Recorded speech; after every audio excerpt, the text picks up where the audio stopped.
We needed support. Essentially with mental health, we found there was quite a lot of anxiety around county lines and certain types of crime that were happening in the local area.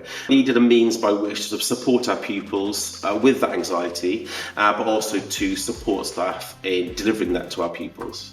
Using the grant money, we were able to fund Loudmouth, who are a Birmingham-based drama and PSHE organisation. For 2-year groups, we were able to fund Loudmouth to come in and deliver a presentation. It was engaging, it was dramatic with music, and the kids could relate because the actors were people of their age. The kids came out of there enthused, and then Loudmouth were able to do workshops with the pupils. We've had follow-up sessions as well that are being competed in PSHE, and luckily Loudmouth also supplies some of the resources for that as well, so that's worked really, really well. The information that Loudmouth gave them was very good. They had up-to-date knowledge. They also were able to tell them where to go for support, websites, etc. And a lot of different ways of showing it, and it had things that you could interact with. Ask questions about what we do we're put in that situation. And they also gave us like these little cards that told us like where we can get support if anything does happen. How to make you feel about the community? Well, it was sort of, when they did it in the drama, it made it seem like at the end, it was when they were talking, it was how it wasn't everybody who was doing that. So when they went into the workshop, it helped you see that it did happen, but it wasn't like really like every day.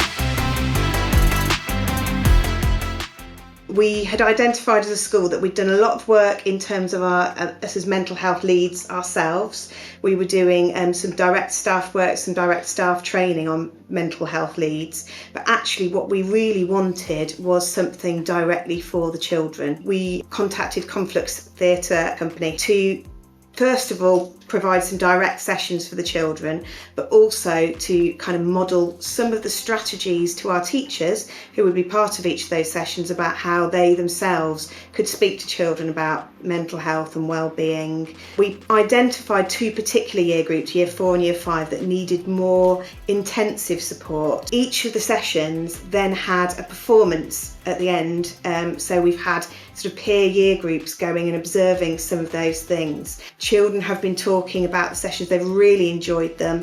They've been sharing things from each other's, they've enjoyed watching each other's sessions, and we know that we're going to be building some of those things into our PSHE sessions moving forwards. We've found that since the pandemic they've found difficulties recognising emotions and how that affects themselves and the people around them.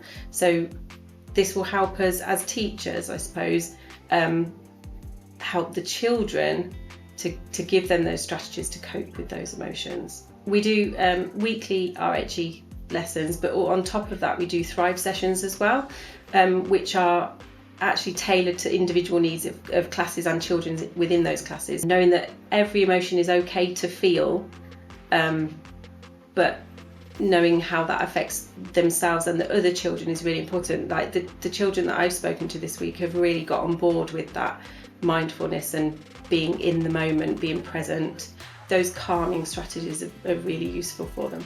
We did an hour session about mindfulness. So we learned about awareness and how to concentrate more on what's happening around us, how you think in the moment and not how you think any other time. I enjoyed we had lots of fun and it was very funny.